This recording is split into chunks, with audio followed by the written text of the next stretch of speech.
time stays long enough with whom who use it. Time is more valuable than money. وقت آپ کے پیسے سے زیادہ قیمتی ہے. کامیاب لوگ صرف 20% کوشش کرتے ہیں اور 80% ریزلٹس گین کرتے ہیں. ہر خاص و عام آپ کو یہ کہتا سنائی دے گا کہ میرے پاس وقت نہیں ہے، میرے پاس وقت نہیں ہے. آخر کیوں؟ بسم اللہ الرحمن الرحیم. آج کے دور میں ایک چیز جو ہمارے معاشرے میں سب سے زیادہ ناپید ہے، نہ ملنے والی ہے، اس کا نام ہے وقت، ٹائم. ہر خاص و عام آپ کو یہ کہتا سنائی دے گا کہ میرے پاس وقت نہیں ہے، میرے پاس وقت نہیں ہے. آخر کیوں؟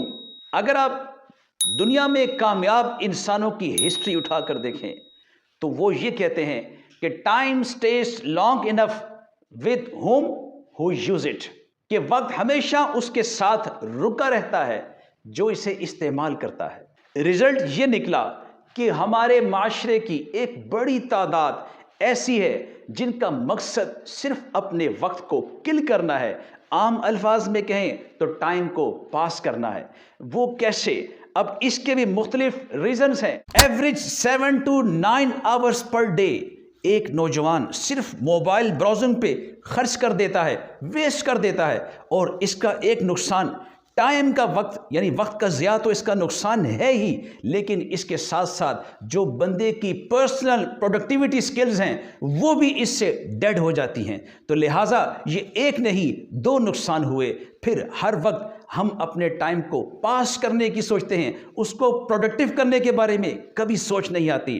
نمبر 3 ایک اہم بات کہ ہم ہمیشہ ہر کام کو ہلکا لیتے ہوئے اسے ڈیلے کر دیتے ہیں کہ آج نہیں کل کر لیں گے. ہمارے پاس اپنے کام کے لیے کوئی پلان نہیں ہے، اپنے ٹائم کے حوالے سے کوئی ہماری سمارٹ گولز نہیں ہیں. تو جب تک یہ چیزیں ہم کمپلیٹ نہیں کریں گے تو ہم کیسے اس پہ اوورکم کر سکتے ہیں؟ ایک بڑی اہم بات، اپنے وقت کو پاک کر لیجئے. اپنے وقت میں سے آپ گندگی نکال دیں گے تو اللہ رب العالمین کی طرف سے اس وقت میں برکت آ جائے گی. ٹائم از مور ویلیبل دین منی. وقت آپ کے پیسے سے زیادہ قیمتی ہے، یہ بات ہمیشہ یاد رکھیے. اب یہاں پہ یہ کویسچن ریز ہوتا ہے، سوال یہ پیدا ہوتا ہے کہ اس وقت کو کیسے منظم کیا جائے، کیسے آرگنائز کیا جائے.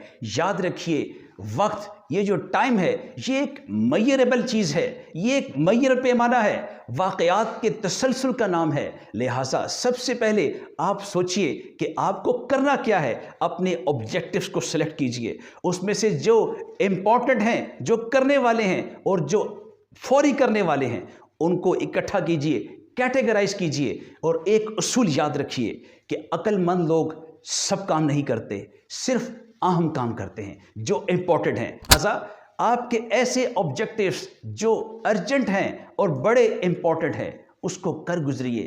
آپ کے ایسے آبجیکٹیوز جو ارجنٹ تو ہیں لیکن امپورٹنٹ نہیں ہیں اس کو پلان کر لیجئے. آپ کے ایسے آبجیکٹیوز، ایسے ٹارگٹ جو کہ امپورٹنٹ تو ہے، ارجنٹ نہیں ہیں، ان کو دوسروں کو ڈیلیگیٹ کر دیجئے. یہ 3 سٹیپ لینے سے آپ کی زندگی میں انقلاب آ جائے گا، ایک چینج آ جائے گا کہ آپ اپنے وقت کو منظم کر پائیں گے. اور ایک اور اہم بات، کامیاب لوگ صرف 20% کوشش کرتے ہیں اور 80% ریزلٹس گین کرتے ہیں. So keep in mind. Being a Muslim, مسلمان ہونے کے ناطے وقت کی پابندی ایک مسلمان کے لیے اور بھی اہم ہو جاتی ہے، کیونکہ خود اللہ رب العالمین ہمیں وقت کی پابندی کا درس دے رہا ہے.